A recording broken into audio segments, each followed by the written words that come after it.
A pleasant afternoon to you all. We are the Group 1. Today we will be discussing our research entitled New Normal, a Look into the Efficacy of Online and Modular Learning for STEM 12 and TVL 12 students at St. James School of Subic Incorporated. Before that, let us have an opening prayer to be led by Leslie and Lolo. Let us bow first our heads and place ourselves in presence of the Lord. Let us pray in the name of the Father, the Son, the Holy Spirit. Amen. Heavenly Father, we come to you asking for your blessings and graces. As we gather in video conference to conduct an oral defense, we want to thank you for everything that you gave us.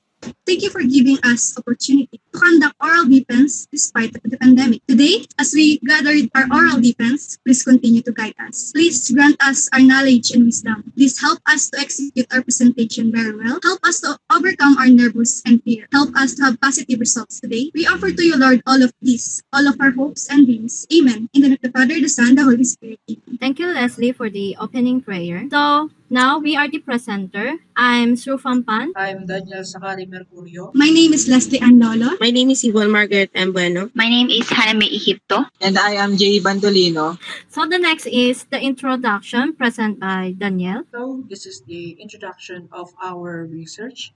And here in the introduction, we will be tackling what our research is about and why we chose to conduct this research. So it says, the new normal of education is a concept that is not familiar to many. This type of learning does not conform to the conventional methods that the students and the teachers are accustomed to before the COVID-19 pandemic. Ever since the start of the new normal learning, many students feel that this type of learning is ineffective. In this study, the researchers will evaluate whether such claims are true or false. Here is a citation. According to Dr. Sepal K. study in 2013 titled Modular Method of Teaching, she says that when we're analyzing the modular method of teaching, we can understand that this is more effective, recent, and more technology-based teaching method in the present educational field. In recent years, the concept of modular curriculum has been under discussion in secondary schools. Modular approach provides more flexibility to distance teaching mode as well as to learners. And that is all for the introduction and the overview of what our research is about. So the next one is statement of the problem present by Shu Fampan and Jay Bantonino. So this study will focus on the new normal, a look into the efficacy of online and modular learning for STEM 12 and TVL 12 at St. James School of Subic Incorporated for the school year 2020 and 2021. Specifically, it will answer to the following questions. So the number one is, what is the profile of the student in terms of the following? First is age, academics, strand and track, modality, gender, and class average for the third quarter. So in here, we can determine the profile of the students. So the next one is number two, how may the effect of online and modular learning to the learners to be described in terms of internet access and access to module, time management, delays in submissions, self-study, financial situation, and mental health. In here, we can determine the efficacy of the online and modular learning to the students, the STEM 12 and TVL 12. The next one is, So from the statement number T, what is the effect of online and modular mode of learning to STEM 12 and TVL 12 students' academic performances? We chose this statement to identify the effect of online and modular mode of learning to the students in terms of their academic performances. From the statement number 4, what is the most effective learning modality to the learners in the new normal? We also chose this statement to identify if what is the most effective two modes of learning if it's either online or modular. From the next presenter, from the hypothesis. In this study, we're going to use a null hypothesis. So let us first know what is the null hypothesis. A null hypothesis refers to a hypothesis that states that there is no relationship between two population parameters. Researchers reject or disprove the null hypothesis to set the stage for further experimentation or research that explains the position of interest. The inverse of a null hypothesis is an alternative hypothesis, which states that there is a statistical significance between two variables. So the null hypothesis of the study is there is no significant relationship between the modality of the students to their academic performances. We should always remember that the null hypothesis is very useful and important because it can be tested to conclude whether or not there is a relationship between two measured phenomena. It also informs the user whether the results obtained are due to chance or manipulating a phenomenon. Testing a hypothesis sets the stage for rejecting or accepting a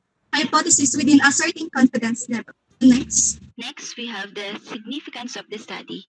First, we have the students. Their academic performance will improve because of the increase in quality of the modules, and online class sessions will prepare them for more college and future employment, meaning students can have more time to prepare their college and future employment because of the module and online class sessions. And their academic performance will improve because they have a lot of preference to take. Next, we have teachers.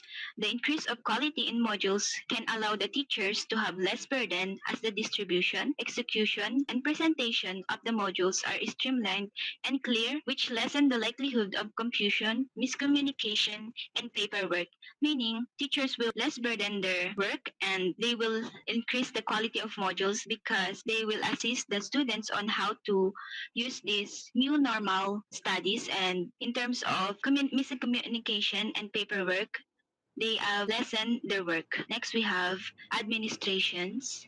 The increase of quality in education would allow the administration to attract more students in joining the educational curriculum and increase the reputation positively of the administration, meaning the administration will have more reputational positively of administration, and in terms of this, they will have more opportunity to students to join their educational curriculum because of the high educational terms. Next, we have the parents. The increase of academic performance and understanding of the students would benefit the parents as they are the ones paying for their children to have a higher quality of education.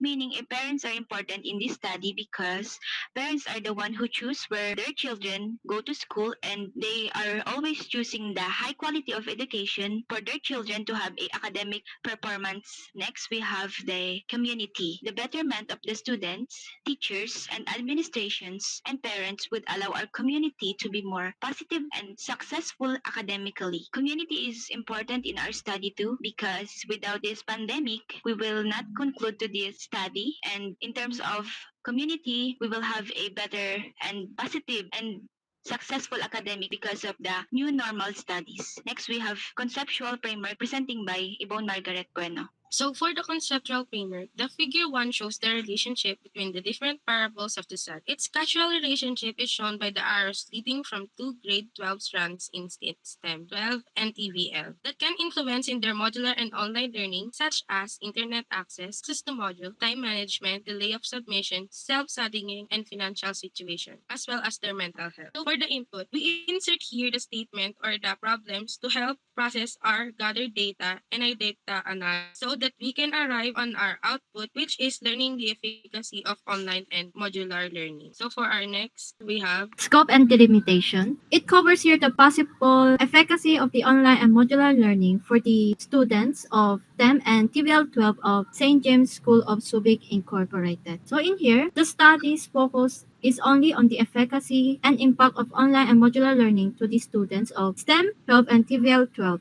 The efficacy is to be determined through the grades, personal learnings, mental health, finance of the students. The study is to be conducted on the STEM 12 and TVL 12 students of St. James School of Subic Incorporated. Due to the COVID-19 pandemic, the study will be conducted online through the use of Google Form exclusively for the safety of both the researchers and the participants. Next one is methodology presented by Leslie Ann Lolo and Haname Ihipto. Research methodology.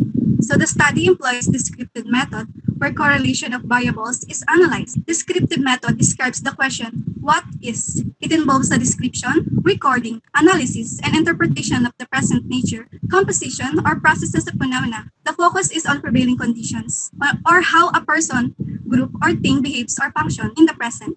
So next, the researchers used convenient sampling to select the participants to include it in this study. The next one is the data gathered through the use of online digital survey questionnaire through the Google form. The respondents of the research are the 30 combined students coming from STEM 12 and TVL 12 students. They are composed of female and male students. The respondents of this research are 30 combined of students. Based on our research title, we conclude of STEM 12 and TVL 12 students, and they are composed of female and male students. Lastly, Lastly, in the analysis of data, the research used the frequency distribution, percentage, and weight mean. Next, we have So in the table 1, the distribution of the respondents in terms of age of the grade 12 students and TVL students. Based on the gathered data, the majority of the senior high school students are 18 years old, and the second majority is 17 years old, consisting of 11 over 30 respondents or students from the STEM and TVL 12 students. And lastly, the age of 19 years old, consisting of only one student. So the data showed that the majority of our respondents are 18 years old. From the table number 2, distribution of respondents under academic strand and track. According to table number 2, the data shows that the majority of the academic strand and track are coming from the STEM 12, consisting of 20 respondents and with a percentage of 67%. And the less majority coming from TVL 12, consisting of 10 respondents with a percentage of 33 and equivalent of 30 out of 30 respondents. Table number 3, distribution of the modality of the students. So the table 3 shows the distribution of the modality of the senior high school students in STEM and TVL 12. The majority is on modular modality at 27 of the respondents out of 30 respondents with a percentage of 90%. And the remaining 3 are from the online modality, totaling at 30 out of 30 students prefer the modular modality. So as you can see in the table, most of the students preferred modular learning than online learning at this time of pandemic. So for our table 4, the distribution of the respondents in terms of gender. As you can see, the majority of our respondents are 20 with a percentage of 67, and only our females have 10 and with a percentage of 33 with a total of 100%. For the table 5, we have the average of respondents in the third quarter. First, we have the average of 75 to 80. We have two numbers of respondents of the percentage of 7%. And next, we have the 81 to 85 average in third quarter that we have 6 numbers of respondents of 20 percentage. We have 86 to 90 average on third quarter. The number of our respondents is 8 and 27 percentage. To 91 to 95 average, we have 30 respondents that we have 43%.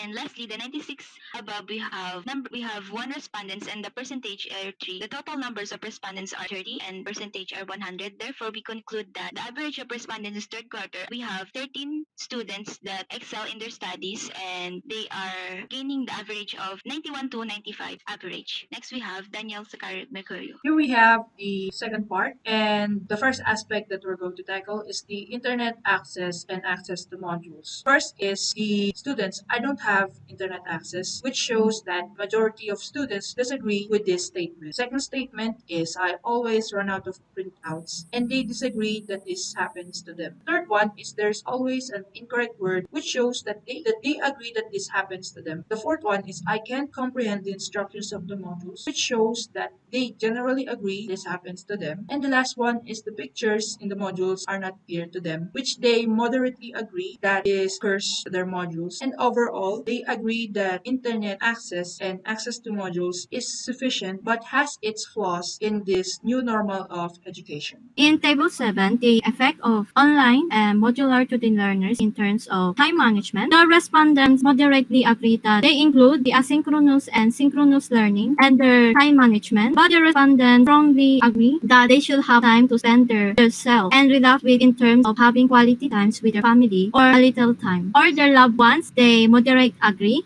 Overall, the respondents moderately agree that the effect of online and modular learning in terms of time management is affect themselves, also their loved ones and their learnings. From the table number 8, the data shows the effect of online and modular modes of learning to the learners, that the delays of submission is apparent to some aspects to the respondents, like for instances, the internet connection. Table number 9, the effect of online or modular mode of learning to the learners in terms of self-study. So table 9 manifests to our respondents that explains the effect of online or modular to the learners in self-studying. Our respondents agree that self-studying can be done anytime depending on the person that's studying. They also agree that they can finish a difficult task in online and modular learning that encourages them to take responsibility for their education. The respondents disagree in terms of doing face-to-face interaction at this moment, at this time of pandemic. And the respondents state that they strongly disagree, that they like self-studying more than face-to-face interaction. So overall, the respondents agree with self-studying at this time of pandemic. Table 10 presents the gathered data of our respondents on the effect of online modular to the learners in terms of financial situation. According to the data gathered, the respondents moderately agree that gaining access to module can cost them and spend money. They have to pay for the internet as well as the transportation to get their module. They also moderately agree that miscellaneous fee, school supplies, and their tuition fee affect the budget due to its cost. Lastly, the respondents agree that performance tasks, mini tasks, and other activities cost them money buying illustration board or cooking materials to create demonstration. For the table 11, the effects of online modular to the learners in terms of mental health. First, we have they disagree that they are happy with their modules. They moderate agree that they are not happy with their modules. Next, they disagree that they are not enjoying the modules. They agree that they got enough time to socialize interaction outside of the schoolwork. And lastly, they are moderate agree in terms of they change their behavioral because of the modules. Overall, the effects of online modular to the learners in terms of mental health, they are agree and they are not happy with their modules. And it states that their behavior changed because of the modules.